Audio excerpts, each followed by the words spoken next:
Good evening and welcome to another community forum. I'm your host, Byron Campbell. Welcome and good evening again. Chris Diali, co-host. Good evening, Chris. Good evening, Byron, and good evening to our listeners and viewers on all the various platforms. And we thank you again for allowing us into your space tonight to discuss and have fun on Community Forum. Well, Chris, we have an interesting program this evening. We have with us Kenny John. He's the president of the Grenada Chamber of Industry and Commerce. And many other things. Yeah, we could drill them on. Yeah, so viewers, stay with us. We'll be right back, of course, with our chit-chat, our current affairs discussions also. So we'll see you in a minute. Stay with us.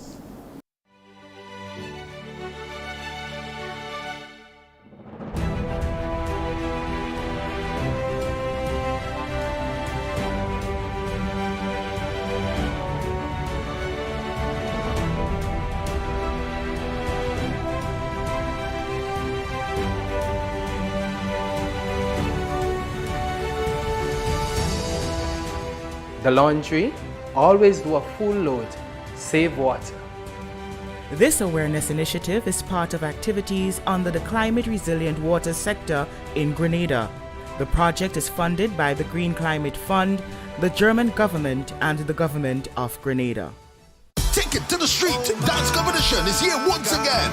Friday, 7th June 2024, 6:30 p.m. Tantine Hard Court. Hosted by the Ministry of Tourism, Creative Economy and Culture. For more information, contact 415-8282. Admission adults $10. Children $5. Yana, your crew. Perfect. Those dance moves.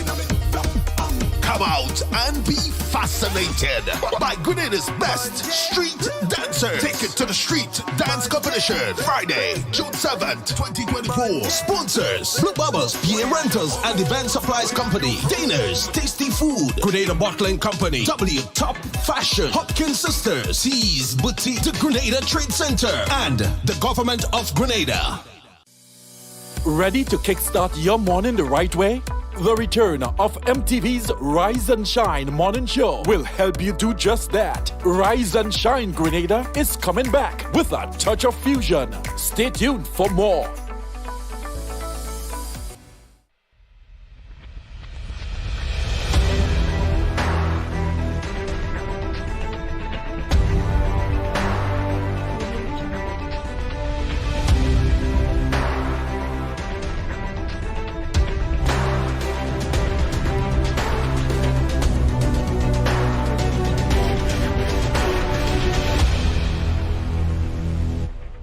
Welcome back, viewers, to Community Forum. Chris, first things first. Tomorrow is Corpus Christi. Plankton McConnell piece tomorrow. I don't care. The rain started, Chris. It's raining. Yeah, that's a good thing. I mean, the rain have started, and I am assuming that is going to continue. I mean, we had some late showers this afternoon, so I am planting tomorrow, Byron. Yeah. I'm preparing for planting later. I want the rain to really say I'm here. I ain't holding back, I'm going. Right. So people go with it, plant your corn and peace tomorrow and everything else. Chris, Grenada Invitational, a major event, cancelled, short notice. I bought my tickets, I'm hopeful I'll get my return, but it's very unfortunate. There's a lot of prep, high expectations of our major athletes, our significant athletes. Karani and others would have been here. We look forward to see them. But what was interesting is that the franchise, Grenada Invitational was wound up. Company was wound up. What are you picking up?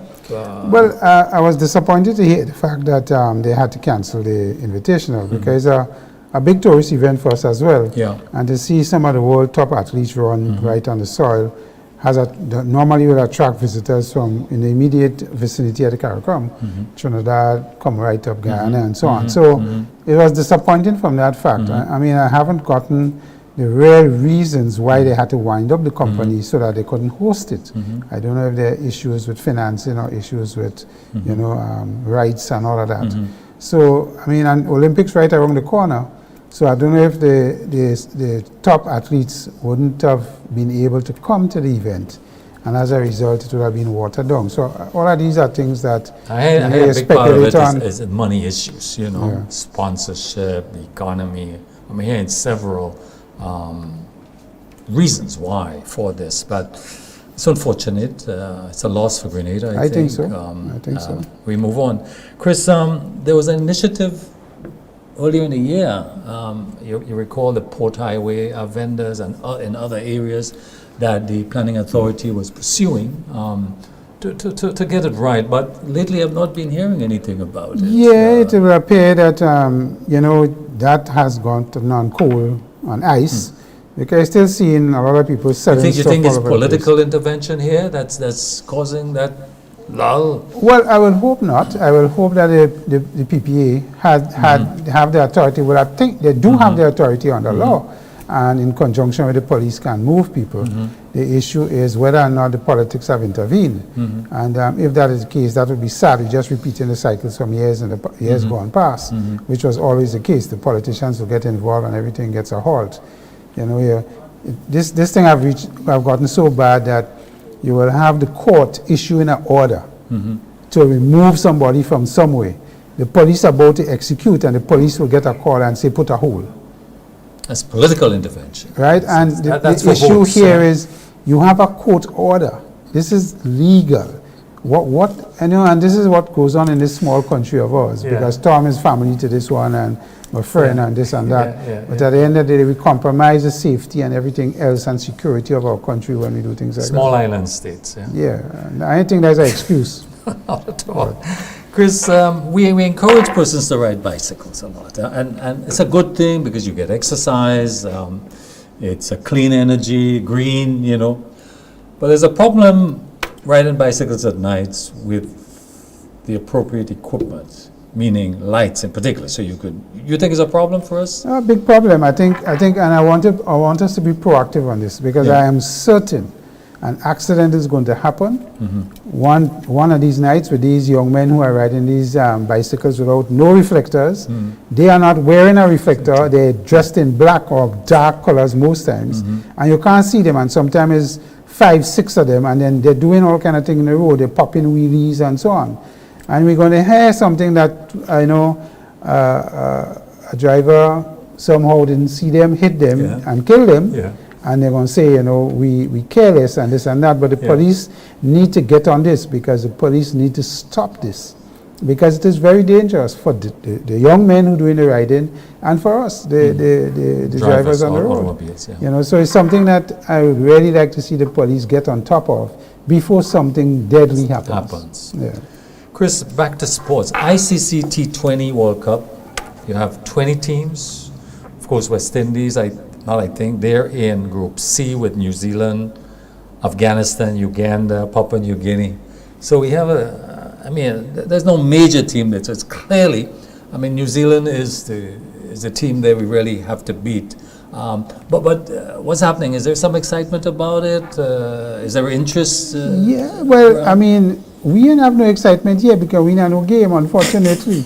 And Byron, I am so disappointed in the authorities to be with this before and now, because our stadium was cited probably 2-3 years ago for a couple of things, lights, that still has not been put up. But the money was located, I believe. Yes, in the last government they had that. When Senator Cox was in charge, we used to talk about the timelines and what is happening.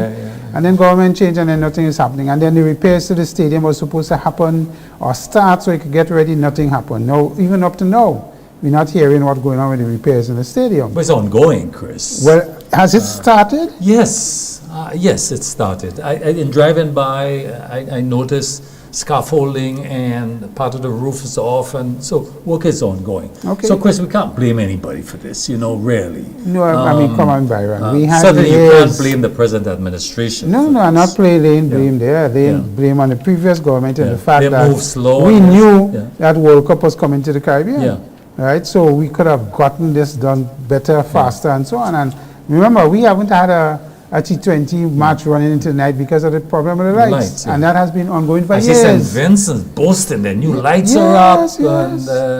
And, so we look at it on television, Chris. But Chris, think about the money's lost. I know. Chris, there's a big event happening in the region, Antigua and Barbuda for certain. This the 4th International Conference on Small Islands Development States. This is a UN conference that is held every 10 years where small states, the reason why they say it's at the crossfire, multiple crises some states are facing: climate change, economic and social repercussions of the COVID-19 still with us, and crisis of debt. The pandemic, how it impact these small islands. Important conference. Grenada is represented by the head of state, by the Prime Minister, significant delegations there. Should be interesting to see what comes out of this. They'll be evaluating what happened in the past 10 years as far as development goals are concerned, you know.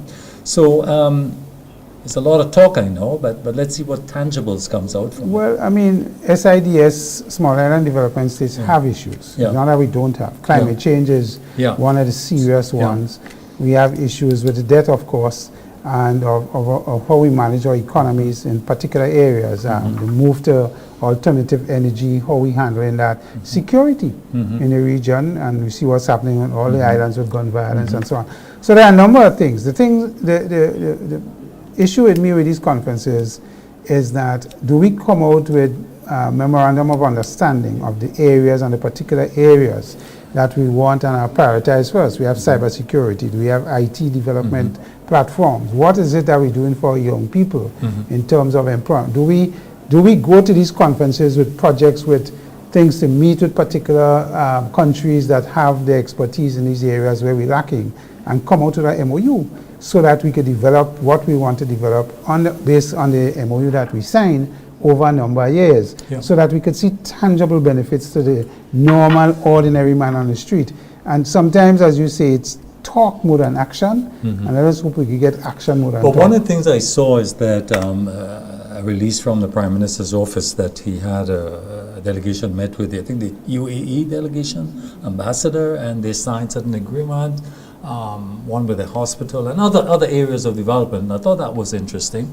So what we see is countries are making use, because it's a small island development states conference, but developed countries attend to pledge, to make pledges to support. Yeah, Byron, we don't have a good record of that coming out of the COP. 28 and whatever number we are at now. These same countries meet in these COPs, make pledges to us about, because we are the primary person getting the reaction of climate change. We have rising sea level rises, we have temperatures spikes, we have all of these things that are affecting agriculture and affecting health of the ordinary person and women, and what is happening there. So the issue is, we make these countries come and they do all of these things, they make pledges, and we can't see the money flowing. We always some sort of problem with getting the money, and you hope that states don't fall into that similar category, because small island development states have a serious issue. Look at us with transportation in the region, with Liat Dong and the rest and so on. We have major issues for decades with shipping in these islands, moving people in these islands, and up to now, we can't get some sort of possible solution. So I mean, it really begs the question about whether these things, when we spend all this money to send these delegations and these big delegations, what is the take home? What is the take home? And I hope when the delegation come back, they report to the nation on what was signed and tangible, what we expect to get in 3 to 5 years. Remember, this government may change in 3 to 5 years. Exactly. And whether or not the next government and so on. And that's something I think we should talk about. Whenever this government goes and signs things, I will hope that they could go to the opposition, brief them, so that if the government were to change or not, we have continuity. It's true, because it's the last administration that attended the 2014 conference, similar in Samoa, 2014.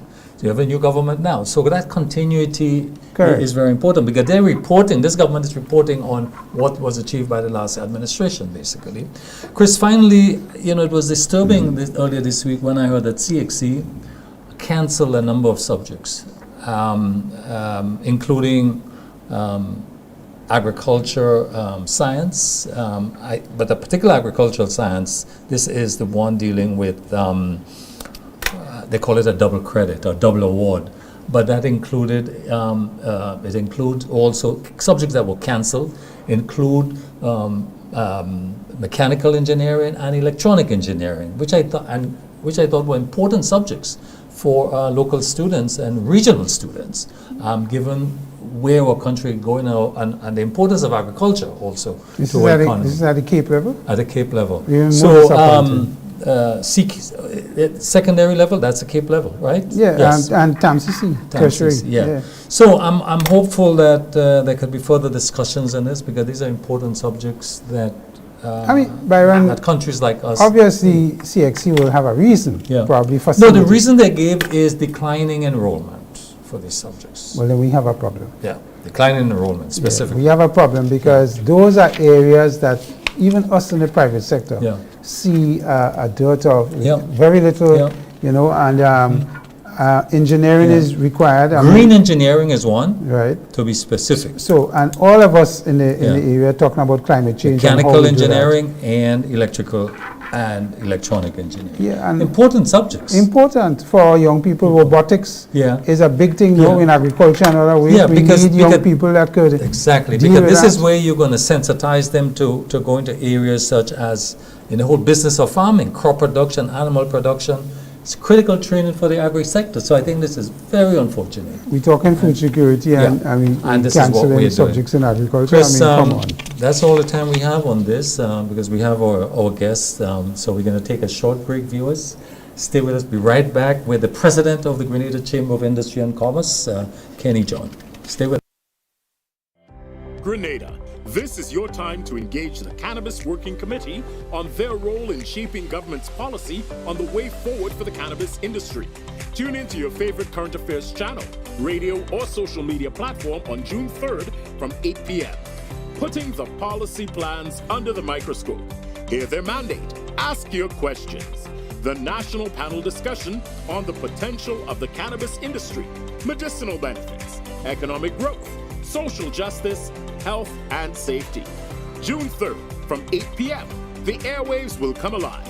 It's your time to have your say. Ever wondered what the day is like for a preschooler in a high-quality preschool program?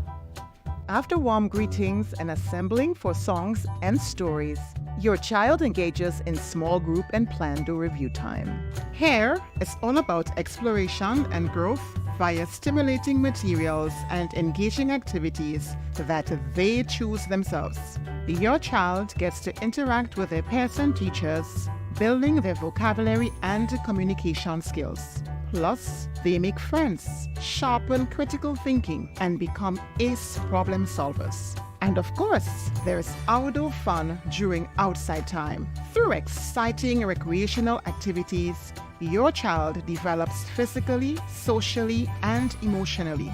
So rest assured, your child is on a joyful learning adventure every day, where they actively participate, explore, and connect with their world, building a foundation for lifelong learning and holistic development.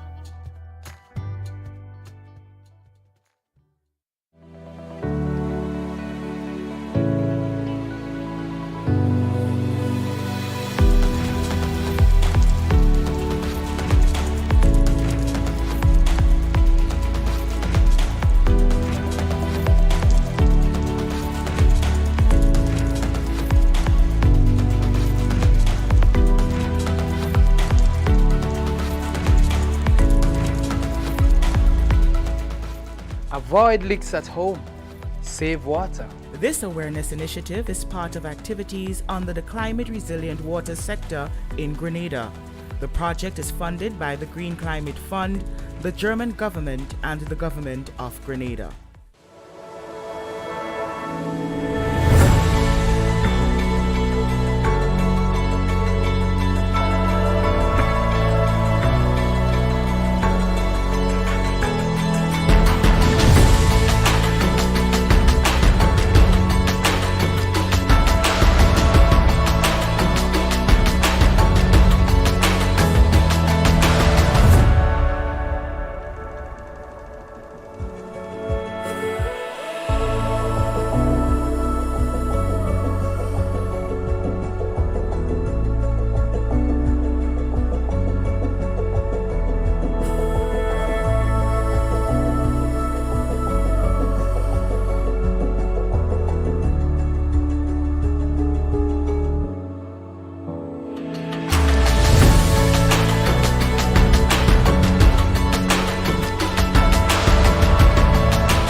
Welcome back, viewers, to Community Forum. Our special guest this evening is, of course, Kenny John. Welcome, Brother John, to Community Forum.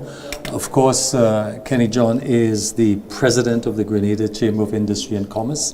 He is an insurance professional, and I understand it's some 30 years. You're that old? He's a sports enthusiast. He claims that he was born in Victoria. I mean, did Victoria claim you? I believe I left Victoria when I was 5. Compliments my parents. But I claim it. I claim it. But we welcome Brother John to this session of Community Forum. And of course, being the president of the Grenada Chamber of Industry and Commerce is a very important portfolio. In fact, only today the government minister was saying that it is the private sector, it is like the chamber that's responsible for growth and development. Government role is more one of legislation, more creating the environment for business to happen. But can you start by telling us a bit about the present situation with the chamber? What percentage of business are in your membership? What purpose does the chamber serve for Grenada business? Why should, for example, someone, a business, my business, choose to be a member of the chamber? What is its role? What is its purpose? Firstly, pleasant good night to Grenada, all the viewers, all the listeners on every platform. The Grenada Chamber of Industry and Commerce has roughly about 250 members. It is comprised of organizations, from telecoms to conglomerates, etc., etc. Unfortunately, I believe the chamber over the years have had the not so nice stigma of being that of a association for big business. Notwithstanding that, over the years, there have been many attempts to bring under our fold more SMEs, a number of initiatives, from competitions to simply training opportunities. And we continue to do so. Last year we had a big IT forum. We had an ICT week where members of the international community came to Grenada to speak to us about infrastructure. Not the sexy thing of what you can use the phone for, but rather IT infrastructure. Was received by some. I think we could have done more to listen, but it's the future. This year, one of the areas that we're concentrating, and I'm perhaps in my last tenure in terms of maybe 6 months to go thereabouts, we're trying to address a situation where the workplace becomes a focus. We have a lot of young people. We have those who are even certificated. But the readiness in the job place. When we went to work as young people, nobody had to tell us how to dress. Nobody had to tell us how to address our seniors. Yeah. And I'm not talking about far senior, I'm talking about immediate seniors. Nobody really had to tell us how to address a letter.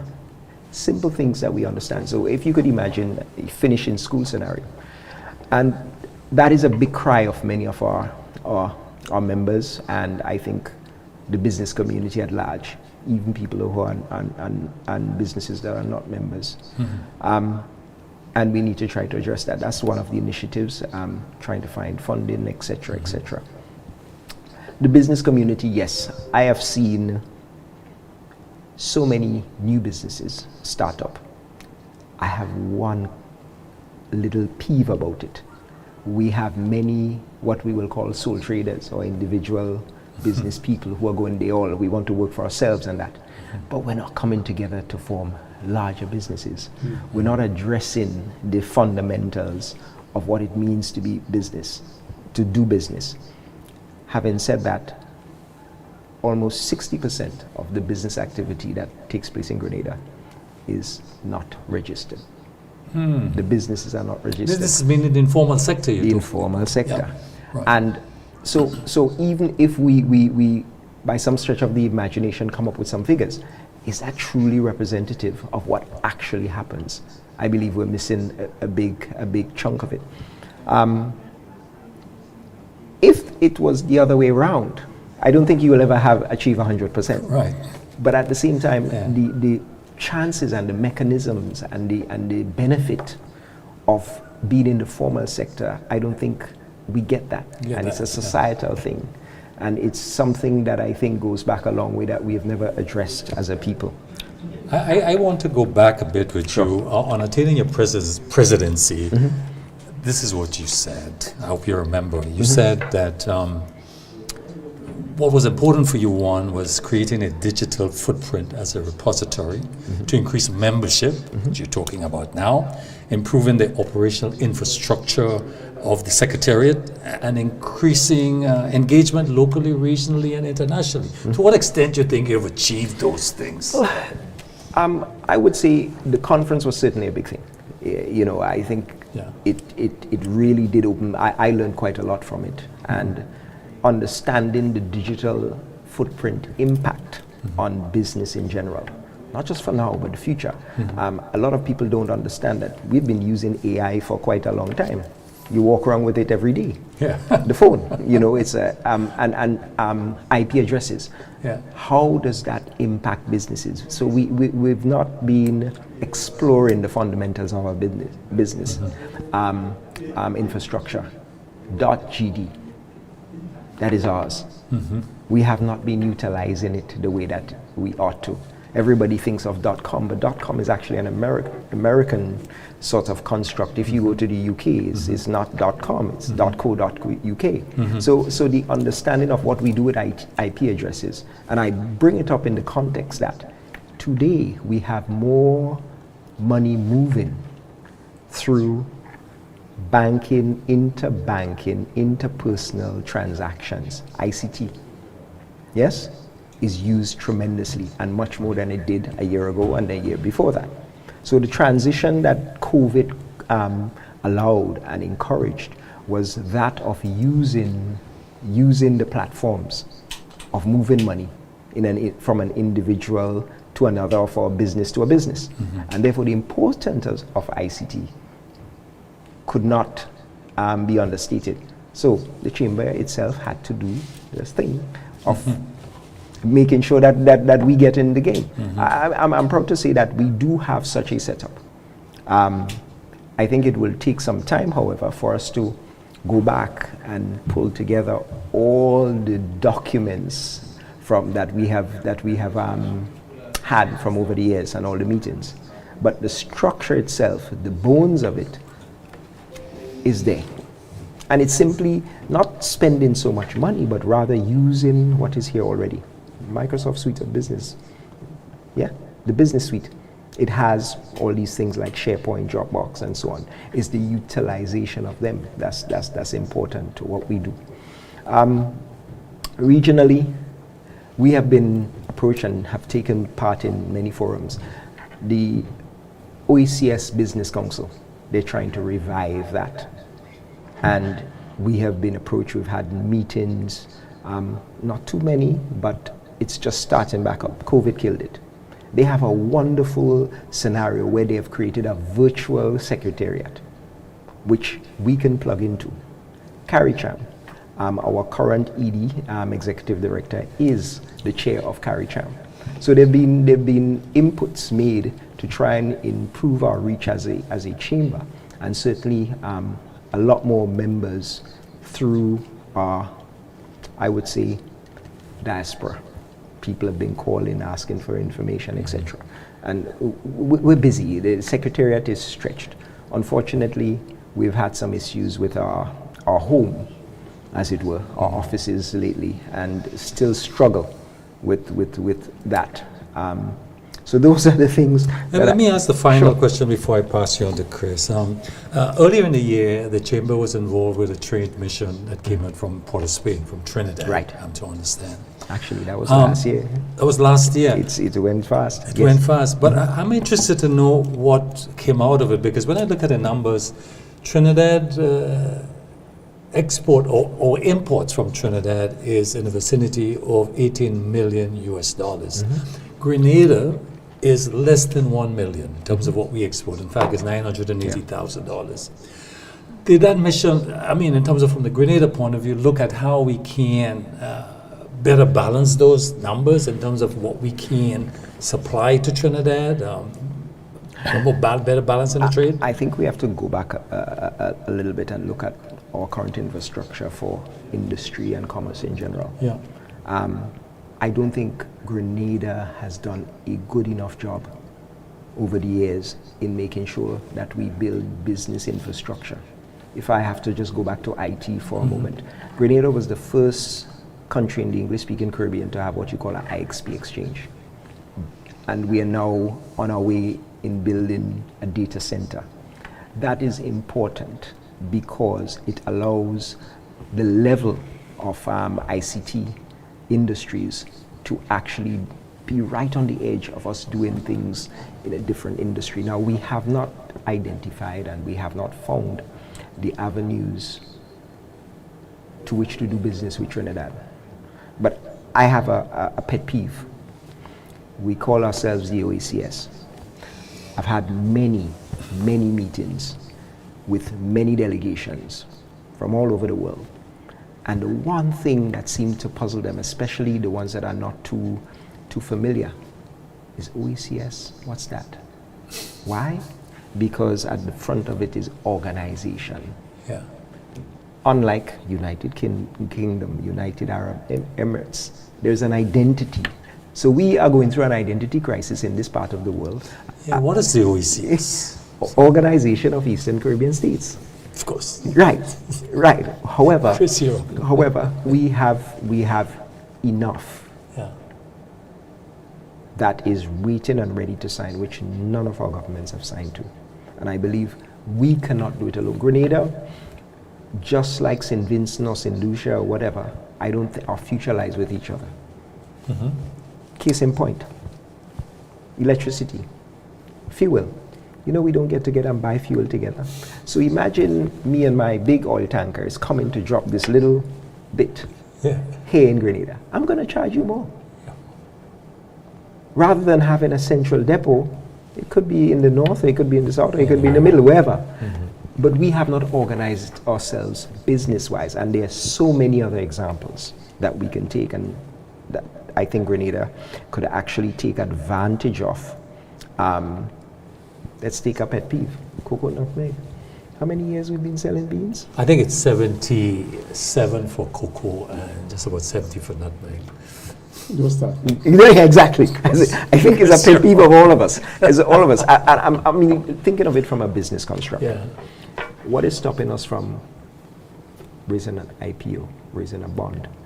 No, but I mean, in all fairness, in the Caribbean and in OECS in particular, the chocolate industry has done well. Oh no, Through cocoa. we are fantastic. So what we do there, you could positively say we have gotten something in terms of value add. So it's not all doom and gloom. I think the nutmeg thing is an issue. Nutmeg. There's one thing though I have to add. If we think about a lot of the countries in the world who have a lot of different products, we think they don't get together in the background. So one advantage that we can have is if all the, I think we have about 5 factories now, if I'm not mistaken, 5 producers, 5 brands, 5 brands, which is fantastic. Yeah. In the background, if they come together and market together as Grenada chocolate. Economy of scale. Economies of scale. So little things like that that can be tweaked, that can assist in further. But we've done fantastic in that. Nutmeg, on the other hand, the money that could be derived from nutmeg is ridiculous. Well, you see, the problem, let me just make a comment on the nutmeg one, because interesting, today, Chris, was the AGM, and I attended as the single delegate for St. George, you know, right? Because I do grow nutmegs. But it was interesting that, and the minister was there, Minister of Agriculture, and one of the points he raised and made sense, that the way the industry have operated, there's no reserves for building capital. You know, the farmers want their money. You know, Chris, there was a year when there was $15 million in surplus. And I proposed, I was a chair then, I proposed that we pay out $10 million and we hold a reserve of 5 as price stabilization, and other farmers past the motion want all their money. Let me bring you back to something you said earlier on. And you say government sees themselves as the facilitator, policy, etc., etc. most successful economies in the world, emerging economies. That's not so. It's a combination. Government have to figure out how to get into business, even in the way to hold a hand, to create an industry, and then sort of wean itself off it when it gets to a certain point. So private sector, private-public partnerships, South Korea, we can keep going. The Asian countries. That's a model for us to follow. You get me going on. I will start with the nutmeg. Sure. Because the reason, and Byron knows this very well, this government, prior governments, All have government. tried their best to change the board of directors of the GCIC. If we can't start there, nothing will happen because it's dominated by farmers and farmers only see one thing. As he spoke about the 15 million and so on. Then comes the issue of who we put on these boards for it to move forward in a technical, solid kind of way. Then we had talks about merging GCNA and GCA. For years we can't get there because of the politics again. There is no political will in our countries. This government, last government, government before government. You can just keep checking. Yeah. Right? I have a suggestion. And no PP, public-private partnership, Will PPP, have, I agree. will come I about agree. unless we do these fundamental things. I agree. So that I just want to say that for to get it straight. I have a sort of solution. We do not have a legislation, with want of putting it a better way, what you call a commodities board in the country. We have minor spices as a commodities board. Is it? Yes. Does it have any teeth at all? Well, I mean, the legislation probably needs some work. But I mean, at the end of the day, we have these great ideas. Let me tell you another thing about agriculture in this country. Don't talk the word cooperatives. Yeah, You I see know, these- that's another. That's a bad word. A bad word, yes. Anytime we talk cooperatives, because we don't understand. When you look at the same economies you mentioned about Thailand and all of these, it's about cooperatives, right? India, nutmeg is cooperatives. Cooperatives. Yes. Right? Canada, there's a Yeah. cooperative So with the we wheat had and these cooperatives maize. in Grenada for nutmeg and cocoa, and look at where we are 70 years hence. Something wrong with us as a people and the politics and what we say and what we do. I believe because maybe growth, improvement, has always been looked at through the apolitical lens, either personality or party or And the something. 5-year window. And the 5-year window. Window, yeah. Rather than development, that broad setting of development. Because if you have rubber, cosmetics, pharmaceuticals, yes, and food preservatives, And perfume industry. yeah, coming all out of the extracts of nutmeg, Grenada could be rich overnight. Well, I mean, Brazan had cited it in his book long ago when he talked about the black gold, Yes, right, which is nutmeg, and we just cannot seem to move it to a stage where we could get the value add and do what is necessary. Well, I must admit there's some initiative now. They have renovated the Bolio facility. That's correct. And you're going to have some, in fact, they have a museum upstairs. There's a museum also in Victoria. Right. At the Bolio, on the second floor, they'll be doing the nutmeg separation mechanically there, so which is a movement clearly. And at the bottom floor, they'll be doing a number of added value agro-processing, a number of things there. But it's a start. One question. Yeah. Have we cleared up, find a mechanism to make sure that all the fields, regardless of who, which farmer, there's some mechanism that we can maintain those fields, identify them first, obviously. No, there's production problems, clearly, in the industry. Right. Both cocoa and nutmeg production is dropping. So let me give you an example with cocoa. For example, in the last year, you had over 200 less farmers supplying the industry cocoa. The production drop in terms of cocoa supply to the GCA reduced by 25%. Well, what is so what that is is the the production trend. to the chocolate makers? That didn't cover that. No, that didn't cover So, that. Yeah. I mean, those figures Yeah. could be skewed from that point of view. No, you but I know? think because the chocolate makers take from the association, except They don't buy one or individually two, from- except one or two. I think the large one, well, not so large. You're talking about Belmont Estate; they have their own production, and I think the one in Victoria. somewhere in Victoria there were small operations, but it's minimal. These are not large operations. I do want us to stay on agriculture. So I pass on to you, Chris. With some things in the private sector, because what I heard you speak about the issue of the OECS, and I will disagree to some degree because I believe the OECS has a lot of advantages that we don't. No, it does. cite. Don't get me wrong. Yeah, but I think we have issues as well, but we have a lot of advantages that we could boast that CARICOM doesn't have. Correct. In the wider Correct. sense of things. Correct. So what we don't have is the market size of a CARICOM versus our OECS for this selling of goods and the development of the economy. So when we talk about in the private sector, one of the things, Byron, that we do very well as a GCIC is advocacy for our private sector. And you know, when the private sector takes up a matter, whether it be a tax issue, an environmental issue, or something in tourism, we do that free of cost for businesses. So when you ask about what it is, that the chamber offers to its members, that is one of the pivotal things. And they can't pay for that. They can't pay for the expertise, they can't pay for us meeting with the ministers, they can't pay for us getting the ministers to consider a change. And we do that every day, every time an issue comes up in whatever sector, whether it's small business, whether it's large business, medium. So that is one of the... discriminate. Yes. Everyone benefits. Everyone benefits. And the public needs to know this is what the president of the chamber is tasked with his board to deal with members that have issues. He mentioned ICT. ICT is a big issue for us in the private sector, and you heard about the conference. So I know we just have the issue of cybersecurity and how that is going to affect impact businesses. business, Because as Kenny mentioned, do we as businesses understand the cost in the background to keep our platforms safe for our customers? It is not a simple thing. And the amount of money the financial sector spends on that, we in business spend on that, and so on, so that our customers demand speed, efficiency, and platforms that they could do seamless transactions on, pay digitally and so on. It comes with a cost. Comes with a cost. And this is where the chamber comes in to help them understand. So, sorry.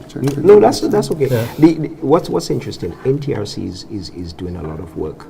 And what I think we haven't grasped as yet, and I think our financial industry, let's start there, because the concentration of a lot of the mishaps that we hear even on the news, but believe me, it happens otherwise. You know, we had an attack in my company the other day.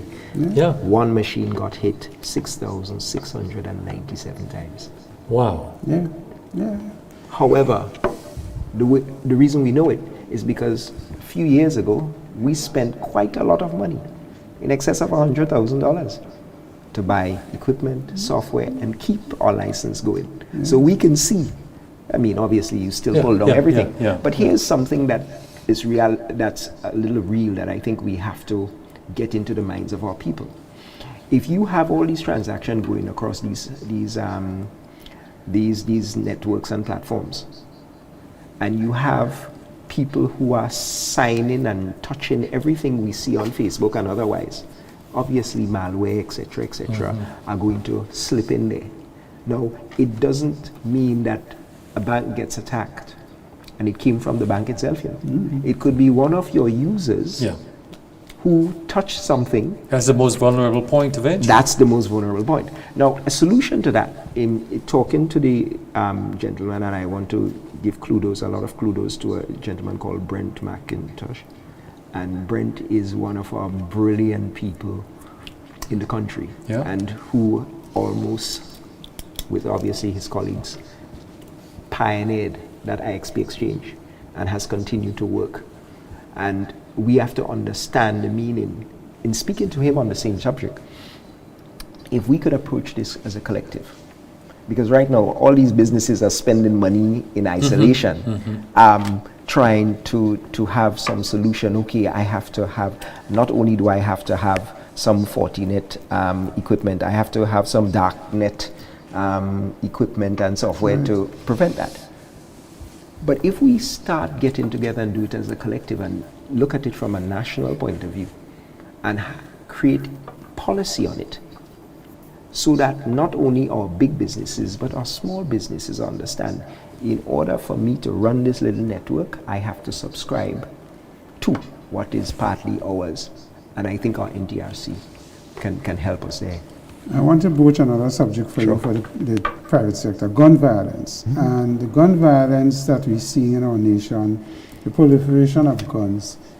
How does the Chamber view this in terms of the security of the state or the security of our businesses? Because if these things get out of control, you could expect escalation in stick-ups and for money around the busy periods, Christmas, Carnival, and so on. Is the Chamber working, or first of all, do you see it as a challenge for business and the costs? Because it's security. I mean, some of us in businesses have to invest a lot more money in cameras. We're not going with a physical security man, but we're going with cameras, high-tech cameras, so that it could aid the police in situations where you may have an unfortunate incident. Is the Chamber concerned of what is happening with the gun violence and its effect? The Chamber in July, early July, we are seeking to have a forum to deal with a lot of these issues. So bring our people together, invite, we're hoping that the Prime Minister will grace us with his presence. And let's talk about it, as you would have experienced a lot of forums. Let's sit, let's have lunch, let's talk about it, let's talk through it. Always, I think the ideas that come out of those forums are always... So I want to throw one for you to consider, for the government to consider. Consider something to deal with IT cameras and servers to deal with security for businesses, and whether they will give concessions on this or some sort of tax break that will deal with this issue, because these high-tech cameras that operate in the night in color and so on with infrared are not cheap. No, they're not. And the revolving ones as well that can scan you in a certain But degree. while we talk about that, let's talk about something that I think affect the gun violence, and it's a societal problem. Yes, and it's pervasive throughout the region. In fact, when you think of Grenada, where we sit between our two neighbors to the north and to the south, we are fantastic here, and we don't want anything to disturb that peace. But you are a gentleman that very familiar with England. Yes. And London. The most watched society in the world. Correct. Yeah. We have in Grenada, I understand, and I said it on a program before, 125 cameras donated to us, sitting in a room that we have not put up to deal with putting, these cameras in sensitive spots where we know the crimes, the gangs, and so on and so on. So the police are given the edge as to solving the crimes. The police is doing an excellent job, by the way. It's a deterrent also. Exactly. Yeah. Why can't we're a small country? I'm not understanding that, and that is. I'm not probably aware of that issue. When you meet with the Prime Minister, you could. Certainly, that. we could. That's a point that we can raise, having now learned that issue. However, I want us to deal with a wider issue in terms of one, our tolerance level as a society, what we encourage. I get frustrated when I drive every day because people are stopping on roundabouts.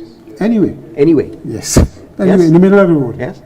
You had a gentleman at one time selling on a roundabout. Oh yes. Yes. We spoke about it. Yes. So a lot of these issues that seem people. We will take you up on that, because you are the deputy chairman of the PDA. I am deputy chairman. Yes. Right. Yes. We come in there for yes. you. That's fine. We come into you. That's fine. That's fine. I want to throw another one at you: climate change and what we're seeing happening again, and an effect for our businesses in the private sector. So we had a serious thing with water and the drought. You're right. Some businesses had to stop operation. So some of the car washing businesses had to stop, affecting people's income and so on, because we don't have. Now WASA, in my view, is doing a superb job to get the storage up to the level where we need to, so that you can minimize the effect of the drought. But some of us in my industry in paint, I had to use water to make emulsion paints. The breweries have to use water to make their drinks. The soft drink companies, Coke needs to. So water for us, even in this small country with some of the industries, is a significant issue for us. How is the Chamber engaging in order to help deal with this situation of climate change and in particular drought? We have other things. We have sea rise and all of that. But from a holistic climate change you would point of you view. would probably be aware that Grenada went through, and we've had that presentation to us about rainwater harvesting. Now, the rainfall that happens in Grenada generally is enough to supply Grenada More throughout than the year. enough. For the whole year. We have a very unique geographical issue. Most of our water fall on the western side. That's correct. Right. The space, with want of putting it a better way, the location is not conducive to put dams in the way that we ought to. No, I'm not an expert in any way. No, I heard But- an expert saying that, Engineer Smith. Right. But so how do we get that water? Concord Falls flows year round. Yeah. The Great River, Yeah. flows almost all year round. How do we put infrastructure in place to get that water? So I can answer that Right. because I've been on Nawasa Right, for many years. correct. Part of the GCF funding and the project. Correct. So the issue is the eastern side to the south is an issue of challenge. Yes. The western side with Victoria, Peggy's Rim up to Sates always have water. That's right. Victoria go off. The issue for Nawasa, as you say, is to move water from one side to the next. But there's also the thinking and the understanding that if we put enough storage in key areas on the eastern side Right. of the country, when we have the overflowing of rain, we store that water. So if we have 500,000 gallon tanks that we're doing now, and in conjunction with that, set up the network in terms of the pipes, set up, replumb in the sense of valve settings and what you do with the valves to move Good water distribution from one, purposes, yeah. which is part of the project, and which is going to happen this year into next year and so on. Stick a pin. That is Nawasa. What are we? At the home level, at the At house the level. home level. See, Construction, you yeah, know, yeah. my father was from Karakou, so Yeah. what we know, assistance. Yeah. We have stopped quite a long time ago saying to everyone, listen, you need to have a tank. And maybe, some people may be mad with me for saying this, but maybe we may have to legislate and say, if you're building a house, you Others have... have done it. Well, So why we we have. can't do it? Well, exactly, and that's the point. And so we have to start making sure Yeah. that everybody Yeah. takes some responsibility Yeah. for... Yeah, but remember when Nawasa introduced metering, that was one of the major advantages of metering. That's right. To reduce the unwanted waste of water. Water. Right. And which have worked. Yes. So we have seen a lot more water in the system because of metering. Now that is not all, and as you say, you have to get people to understand that water, in our view, when all the studies have been done and we do a 20-year look forward, water is going to become the most precious resource that we Indeed. have over oil and all of those things. Indeed. Right? So we as Small Island have to develop the capacity. And then we have a unique to do it. situation where the south is the most industrialized area. Correct. Demands. Not only demands-wise, but in terms of where the water is located relative to the south. Yeah.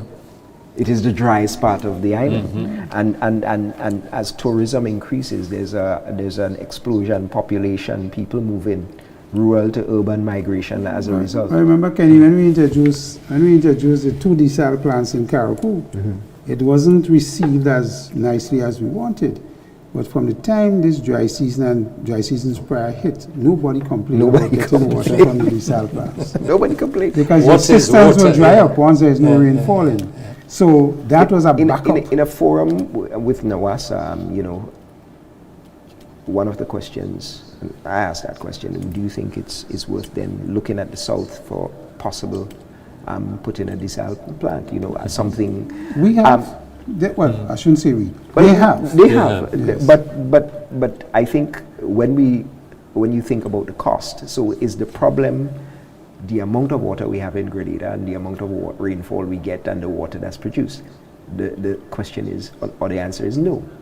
Our biggest problem is distribution. But that distribution can be aided by having harvesting, rainwater harvesting.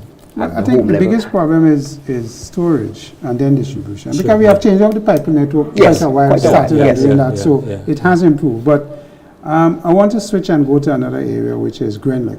Right. And Paul, we have seen since government took over Grenada, the issues of supply have become a little bit unstable. And Prime Minister and his government have indicated that there is a concerted move to move our systems to PV systems, more and more, and encourage homeowners to go there too, because the removal of taxes and so on to bring in system for obvious reasons.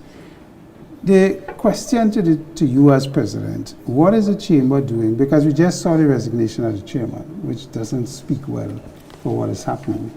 And is it that we need to, and PERC seems not to be the regulator. Some people think they're not sure if they're a regulator or they are quality control arm. Right. So there's issues. This is a significant thing for us for investment, these hotels, to get a consistent supply of power. Six Senses just opened up, but Six Senses have huge generators for backup, right, to ensure that the guest is not out of power, Wi-Fi and all that else that comes with it. The question is, does our chamber need to get more pivotally involved in energy and what is happening there? I believe so. I believe so. There's currently some proposals for feedback at the chamber board level, and obviously its members, I think, it's worth chiming in. But recently, earlier on this year, we did have a sit down with Grenada, and Grenada initiated it to inform the chamber that, listen, we have aging infrastructure, i.e. our plants and so are very old, and we believe that there will be some sort of shedding. Well, Grenada have announced that they are going to release a set of generators, because the 5 megawatts generators are at the stage where they need to be changed out. And there's a big question now looming whether or not we should invest significantly in these to burn more fuel, diesel fuel, and so on, and the cost of the country versus going PV system. We had a big project for the airport for a big, and you're not hearing anything more about that. That apparently is going ahead. There's in the works. I can't bring you up to date on it, because our meeting was a little earlier on in the year. However, that was one of the projects. We have been told it's put on hold. Well, you probably have more recent information than me on that in that regard. With regards to the generators, what we were told that they were going to natural gas, yes, which obviously burns cleaner. We have articulated that for years. Right, what you get out, the chamber has said, why don't you do it? The machines that back then we were given the information that those generators, natural gas, but natural gas is not green energy. It's not clean. No, pollutes. It's not. But we then have to be realistic. I don't think Grenada has some peculiarities like all the small island space. We probably do not have enough flatland to effectively have 100%, because remember, we peaks and valleys and so on and so forth. But there is a percentage of renewable energy that I believe that we can harness. I think Grenada is a bit late. If you look at places like Barbados, Barbados, for donkey's years, have had solar panels and solar water heaters at least for probably going on 30 years. That's another thing I think you need to put in law. Every new house must have some sort of heating, whatever. Mandatory. But I think we need to have enough advocacy so that the society moves together. The mind shift. And that is what I think is keeping us back generally. It's our mindset about certain things, and government has to play a key role, but us as individuals. My last question. Sure, sorry. If you had to rate the economy under this new government, understanding that agriculture, as far as we're concerned, and Byron and I have articulated, is at 0. Construction and tourism is doing well. There are challenges with... tourism is doing well. Tourism, that's what I said, construction and tourism. Yeah. SGU, in terms of services, and CBI seems to be the key. How would you rate this government on a scale of 1 to 10, 10 being the best?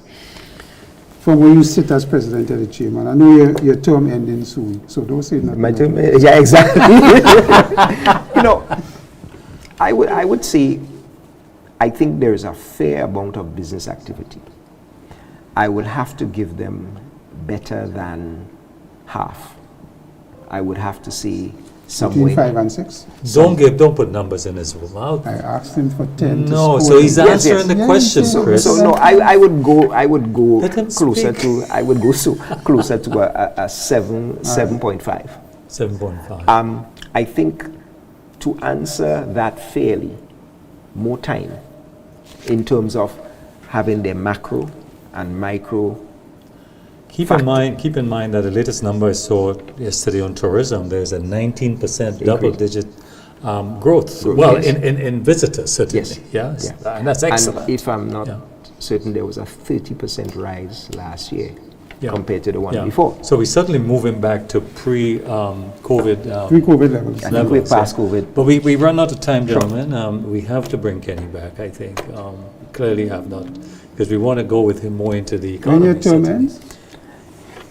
In Well, June? no, it's probably a little later than Later that. this year? Closer to be to probably October thereabouts. Yeah. Good, you want to bring him back just bring him before back, the yeah. summer. That's all the time we have, gentlemen. Thank you very much. Kenny, Thank you. appreciate it. Always. We had Kenny John, he's the president of the Grenada Chamber of Industry and Commerce. Thank you very much.